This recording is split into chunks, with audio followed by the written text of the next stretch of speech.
Hello dear students, हम class 7th geography chapter 5 water पढ़ेंगे, जिसमें आप लोग को वाटर के बारे में बताया गया है कि हमारी अर्थ पर कितने % वाटर है।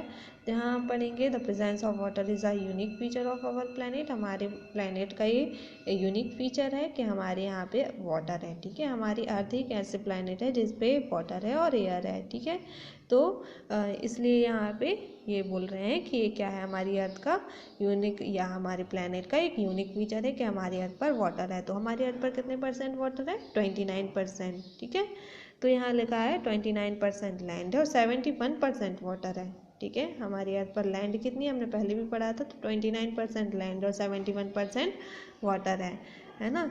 तो वाटर अब कहाँ कहाँ पाया जाता है, तो हम लोग देखते हैं वाटर ओशियंस में, सीज में, वेज में, गल्फ्स में, लेक्स में, रिवर्स में, यहाँ पर वाटर हम लोग देखते हैं। अब वाटर होने के कारण हमारे अर्थ को क्या बोलते हैं? वाटरी प्लैनेट भी बोलते हैं, है ना।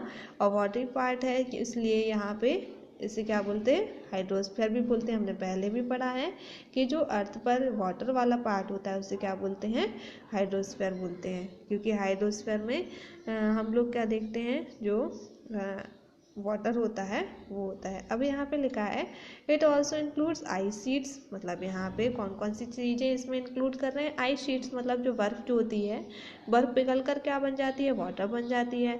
तो पोलर रीजन्स की जो बर्फ़ होती है वो, है ना, जो हाई माउंटेन से वाटर गिरता है वो, अंडरग्राउंड वाटर हो गया, मतलब ज़मीन के अंदर जो पानी हो गया वो, और जो एयर में वाटर वेपर होता है ना, जो ओश के कण होते हैं वो भी इसमें हाइड्रोस्फीयर में इंक्लूड किए हैं। तो हाइड्रोस्फीयर में कौन कौन सी हो गई? आइस शीट्स हो गई, मतलब क्योंकि बर्फ से पानी बनेगा, है ना, और माउंटेन रीजन से गिरने वाला पानी, और अंडरग्राउंड वाटर मतलब ज़मीन के अंदर का पानी, और वाटर वेपर, है ना। तो ये सारा इनने क्या ले लिया इसमें? वाटर पार्ट में, मतलब हाइड्रोस्फीयर में इंक्लूड कर लिया। अब वाटर साइकिल, तो वाटर साइकिल क्या है? तो यहाँ लिखा है water cycle is the continuous flow और movement of water between the earth and atmosphere in cycle. Water moves from land and oceans to the atmosphere as water vapor returns precipitations। मतलब जो water cycle है, अभी हमने पहले भी पढ़ी थी कि वाटर साइकिल कैसे बनती है, रेनी सीजन्स के थ्रू कैसे आते हैं पानी, है ना। तो वो क्या हो गई? वाटर साइकिल हो गई। तो वाटर वेपर से या आइस शीट से या जैसे भी, तो जो ओशंस वगैरह में पानी आता है तो क्या कहलाई? वाटर साइकिल कहलाई, है ना। इसमें कौन कौन सी प्रोसीजर होती है? तो इसमें होती है evaporation, condensation, precipitation and run of. ठीक है, अब हम यहाँ पे वाटर साइकिल पढ़ेंगे। यहाँ आप लोग देख सकते हो कि आप लोग को एक डायग्राम दिख रहा है वाटर साइकिल का, यहाँ पे बताया गया है। अब वाटर साइकिल में क्या होता है, जैसे ये जहाँ पे भी पानी भरा हुआ है, जैसे रिवर्स ले लो या सीज ले लो, ठीक है, तो यहाँ पे पानी भरा हुआ है माउंटेन के पास, है ना। अब क्या हो रहा है, ये पानी सन हीट के कारण गर्म होगा। ठीक है, सन हीट के कारण क्या हुआ? गर्म हुआ। अब ये क्या हो रहा है? भाप बनकर ऊपर उड़ गया, ऊपर उड़ा तो बादल बन गया, तो ये भाप बनकर उड़ा तो इसे क्या बोलते हैं? एवापोरेशन बोलते हैं। अब जब बादल बनकर ये नीचे की साइड गिरा बारिश के रूप में, तो ये क्या हो गया? प्रेसिपिटेशन कहलाएगा। ठीक है, पानी बनकर ये क्या हो गया? प्रेसिपिटेशन। और ये जब बादल बना था तो ये क्या कहलाता है? ये जो भाप है ये क्या कहलाएगी? कंडेंसेशन। ये उड़ रहा है, ऊपर जा रहा है तो एवापोरेशन। ये भाप बन गया तो ये क्या हो गया? कंडेंसेशन। ये नीचे की साइड पानी के रूप में गिरा तो प्रेसिपिटेशन। ठीक है, और ये जो, क्योंकि सॉल्टी वाटर इसलिए लिखा है क्योंकि समुद्रों में खारा पानी होता है, तो ये जो सॉल्टी वाटर है वो साइड हो गया। ठीक है, तो ये इस टाइप की जो प्रोसेसन हो गई, है ना। ये ट्रांसपिरेशन मतलब यहाँ से पेड़ों से भी हवा चल रही है ना, पेड़ों से क्या चल रही है? हवा चल रही है, उसी के थ्रू वो जा रहा है ऊपर, तो ट्रांसपिरेशन, है ना। तो इस टाइप से ये क्या बन गई? Water cycle. फिर से समझा दें, जो पानी सन हीट के कारण गर्म हुआ, ऊपर की साइड जा रहा है तो एवापोरेशन, ये भाप बन गया तो कंडेंसेशन। यहाँ से बारिश के रूप में, क्योंकि स्मॉल ड्रॉप्स के रूप में जो कंडेंसेशन है, भाप है, वाटर वेपर्स हैं, वो नीचे की तरफ गिर रहे हैं, तो ये बारिश के रूप में गिर रहे हैं, स्मॉल ड्रॉप्स के रूप में गिर रहे हैं, तो ये क्या हो गया? प्रेसिपिटेशन। ठीक है, अब ओशियन वाटर क्या होते हैं? तो ओशियन वाटर मतलब जो हमारे ओशियंस होते हैं वो 97% है हमारे अर्थ पर। ठीक है, अर्थ पर हमारे यहाँ सबसे बड़ा जो पार्ट है वो क्या है? सीज से भी बड़ा पार्ट है ओशियन। ठीक है, जिसमें अर्थ पे कितना है? 97% वाटर है। ठीक है, ओशियन का, है ना, जो कि एक दूसरे से कनेक्टेड हैं ओशियनिक वाटर, जिसमें उनकी जो छोटी वाटर बॉडीज कह सकते हैं, मतलब ओशियन से जो छोटे पार्ट कह सकते हैं वो हो जाएंगे सीज, गल्फ्स और बेज हो जाएंगे, है ना।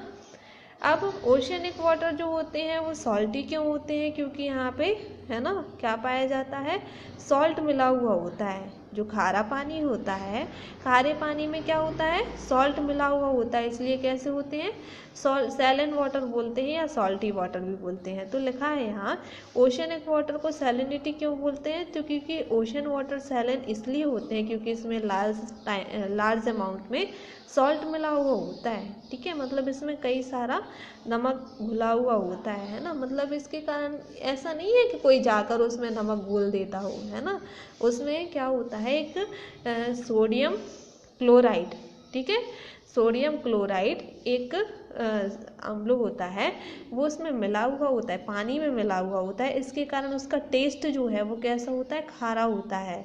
और जब वो खारापन, मतलब जो ये सोडियम क्लोराइड है ना, जिसे सॉल्ट भी बोलते हैं, तो ये क्या होता है, एक साइड जब ये पानी के ऊपर सतह में जमता जाता है तो ये साइड होता जाता है, ओशियन में किनारे पर होता जाता है, और किनारे पर होने के कारण ये क्या हो जाता है, जम जाता है ना। तो इसमें क्या हो जाता है, वो जब जम जाता है तो हम लोग उसे सॉल्ट बोलने लगते हैं, ठीक है, और जब उसे प्योरीफाई किया जाता है ना, तो हम उसे खाने में यूज़ करने लगते हैं, ठीक है। तो फिर से ध्यान देना कि जो ओशियनिक वाटर होते हैं वो सॉल्टी होते हैं, सीज वगैरह सैलिन होते हैं। सैलिन क्यों होते हैं, क्योंकि उनमें सॉल्ट मिला हुआ होता है, और सॉल्ट किस लिए मिला होता है, क्योंकि इसमें सोडियम क्लोराइड होता है, इसके कारण इसमें सैलिनिटी होती है, ठीक है।